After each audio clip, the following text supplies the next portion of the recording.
Welcome all F1 2011 fans to the 5th episode of I Am No Expert. I'm your host Jack Acid and your driver, unfortunately for you, starting this first season in career mode with Force India.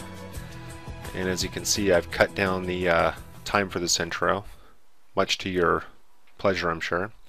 So this is my first race in Spain using no line and manual gears and also using cockpit view, which is how I've been racing the last couple races, and it's all new to me. So gonna see what I can do here in Spain. You can see my objective is to finish 9th.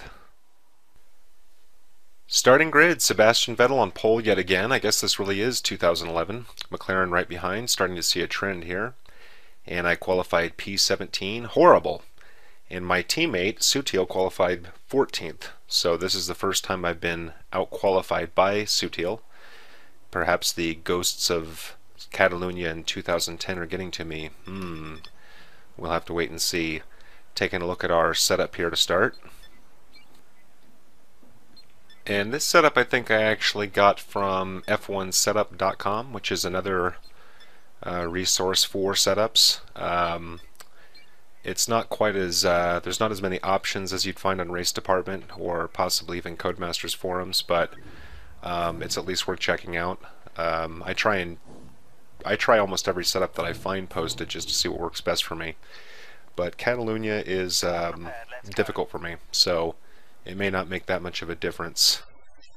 And I'm still feeling the pain from a disappointing race in Turkey where I finished 11th. It was my first race out of the points.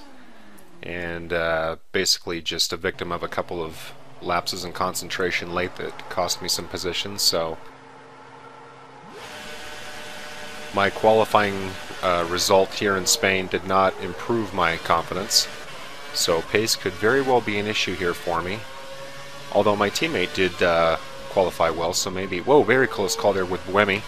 And slow down a little bit too early, slow up the field, and very, very hard into corner 1. No damage done, it looks like. No warning either. Whoa, very close call with Petrov, so... very, very close to taking off a wing, and there goes Perez on the inside. And that puts him in P12, but only for a moment. This corner is very difficult for me. Perez able to hang on the outside, and now I'm being sandwiched. I believe that's Weber, and I'm able to get beyond Perez and up to P12, but he's still very, very close, and now he finally falls back. Now I'm already feeling some pressure. I'm only about halfway through lap 1 and chasing Petrov here. And as a quick correction, I'm sure that wasn't Weber back there who I almost got caught between Perez and him. It was probably Toro Rosso. Whoa, very bold move on the inside, cutting off Petrov. And that's a clean overtake. And I'm able to get up to P11 chasing Massa now. Let's see if I can get him around these corners that are typically pretty slow. It's a matter of staying in front of him without contact. And yes, I'm able to get by Massa. Think about it with Kobayashi, but decide not to. And get very used to seeing Kobayashi. He is a very, very prominent player in this race, as you will see. So there we have it, end of lap 1. Taking a quick look at the gaps, trailing Kobayashi by just under 0.7 seconds. And my dearest friend Kobayashi, who I have a feeling may not speak to me at the end of this race after we're leaving the steward's office. I won't spoil any more than that, but let's just say that Kobayashi and I spent a lot of time together on this race. So coming up here to the last corner, this is a very hard chicane for me. Almost hit Kobayashi, sort of an ugly little cut on the inside there that does me no good, and not able to get around him. And I've noticed a trend in my previous races where it seems like lap 9 is typically my fastest lap. And, oh, very, very close call there on the outside of Kobayashi. That was a swoop pass. I could feel the wind coming around that. But anyway, strangely in this race, this was my fastest lap. So I usually like to show my fastest lap just to kind of see what I did right that makes it the fastest lap. That's part of how I learn the track itself, because I don't have the brake line, or not the brake lines, but the main racing line memorized. I don't really know it. Right now I have the benefit of watching these cars, but when you're out in front or when there's no one in front of you, you have to kind of know where to go. So that's why I show these particular laps. And after I do my second season, I can go back and compare all these and see if I've improved. Although when you think about the amount of time that it takes to complete a full season in career mode, you start to realize that you go a very long time between these circuits. In other words, by the time I race in Catalunya next year, I'll have gone through the entire length of this season and the beginning of next, and it's many, many hours in between. So it takes a long time to really have a good feel for the circuits, unless you're running a lot of time trials or Grand Prix mode or multiplayer or things of that nature. But I definitely spend most of my time in career mode, unless I'm playing with my friend in a co-op season that we play pretty casually. And here's where things start to get reasonably ugly. Just absolute battles for my life. You can see I go wide here. That's a very, very difficult corner for me, and both Petrov and Kobayashi are able to get around me on the inside. And I go a little bit wide there too, and that's going to leave Massa with a look, but he's not able to get around me there. And that's dropped me back to P11, and feeling a lot of pressure here only in lap 4. So my only real hope, I'm thinking at this point, of at least trying to get back into the points until I can at least pit, is to try and get around Kobayashi, and you can see Massa is right behind me, able to keep this corner on track. I do tend to go wide there off and on, as you can see in the full-length race video, which is located on my channel if you prefer to watch every lap. And now I present to you the ugliest overtake in F1 history. Yeah, that was contact for sure. No comment from the stewards, must have been a bump, but definitely a lot more aggressive than I should have been, and you will soon see that I did not learn my lesson at all about that. So Kobayashi giving me some fits here down in the straight, see if I can get him at the braking zone. Yes, able to stay ahead of him, and Massa also right there with us. But I'm able to swing back into P10 here in lap 5, which is my pit stop lap. And this is a really, really hard sweep for me. This whole series of corners for me, I definitely do not have mastered. And there were many times over where this particular corner I would get passed on because I would run a little bit wide. And here too, you can see that's one of the widest I've run the entire race, and there goes Kobayashi, making me pay for it. That's okay, I'll just sideswipe him and take P10 back for myself, thanks. Just so you know, I don't actually race this aggressive. I try and race as clean as possible, although I do admit I tend to make mistakes. It's hard to know exactly when the AI is going to break, and especially my first go in this view, definitely learning how the AI behaves. So I'm coming into pit here in the end of this lap, or at the end of lap 5, and you can see that Kobayashi has come in behind me. So we will be dueling out of the gates as soon as we get out of pit lane. See how well the team performs here.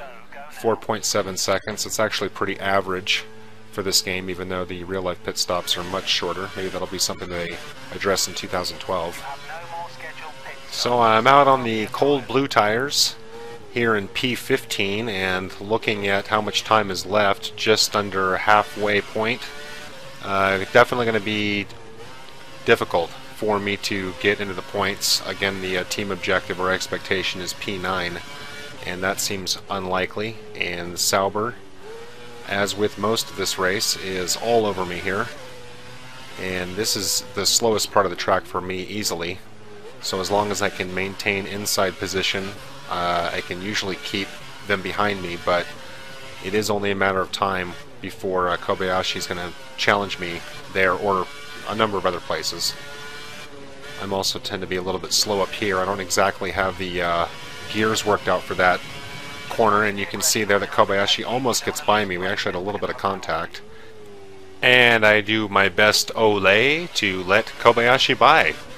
That drops me down to P16, but I do have the advantage of these slow corners coming up, and I know that I told you that the last pass up here was the ugliest in F1 history, but I actually lied.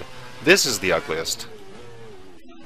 And you can see it's actually a near identical pass, and once again, no warning from the stewards. I am, of course, playing with full rules and regulations, so No real explanation why the stewards haven't made any comment to me. I guess I'm going around slow enough, but it certainly feels severe. And again, Kobayashi getting past me on the straight here, and someone else was right behind us there, but able to stay ahead of him into P13. So I've basically been able to get back in front of Kobayashi on that corner every time. But here we're heading up to the dreaded part of this sector for me. And there you have it. Go a little bit wide. That's going to let Kobayashi by. And now we'll see who's all over me. Oh, and there goes my wing. So, alright, slight damage, so that means that I'm not going to have to pit. But, like I said, Kobayashi and I did not play nice. And it's been mostly my fault, but I mean, what are you going to do? I mean, you saw how much he slowed down there, and now you can see the Sauber actually pulling away from me, and I am starting to lose my focus. I'm definitely feeling some pressure, I'm feeling some heat. Ooh, and more contact with the Sauber. But this time, no more damage done, but I did bump him, and I'm able to get around him there at the hairpin. So, back up into P13, and boy, I did not realize exactly how many problems he and I had with one another, or he had with me. I guess I should be more honest about it, until I was able to assemble this. So, running P13 here, heading into lap 8. And this would be Kamui's final opportunity to get around me. We're skipping ahead to the end of lap 8. And I'm still running P13, go a little wide there down along the straight. And here's where Kobayashi should be able to pull away from me. You can see that I am running the high fuel mix. And it's a train of 3 here with Kobayashi, myself, and Buemi. And once again, and finally, I'm able to get by Kamui, or stay ahead of Kamui, for the last time in the race. And you can see Sutil is running a couple of positions back from me, so even though I probably won't get in the points, I will at least, hopefully, unless I have another off, stay ahead of Sutil. And so here we are, coming into the final couple corners in the last lap. I was not able to climb from 13th. Vettel wins yet again. And I'm going to finish ahead of not Kobayashi, but rather Buemi, who's behind me in position 14. So overall, pretty disappointing result. Was really hoping to have a stronger comeback after Turkey, but Catalunya proved to be a bit more of a challenge than I'd expected. So looking at the final results here, you can see I'm finished P13, Vettel with McLaren behind, Schumacher finishing 4th, Aguilasari finishing just ahead of me, and Felipe Massa getting the last of the points in P10, and Jarno didn't finish. So I'm going to go ahead and leave you guys with some race highlights, and while we do that, I just want to point out something that you may have already noticed.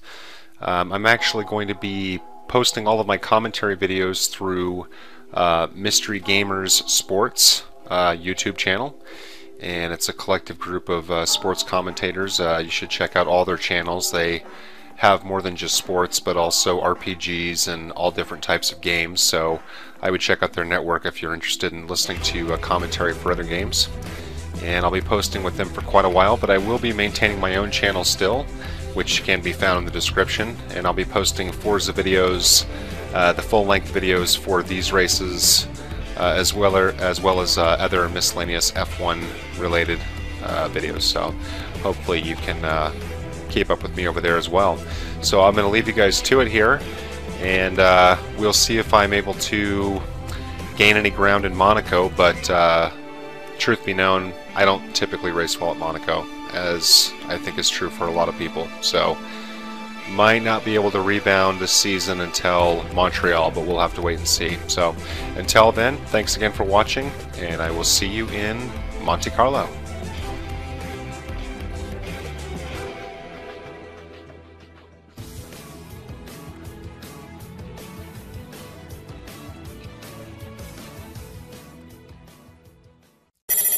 Bye.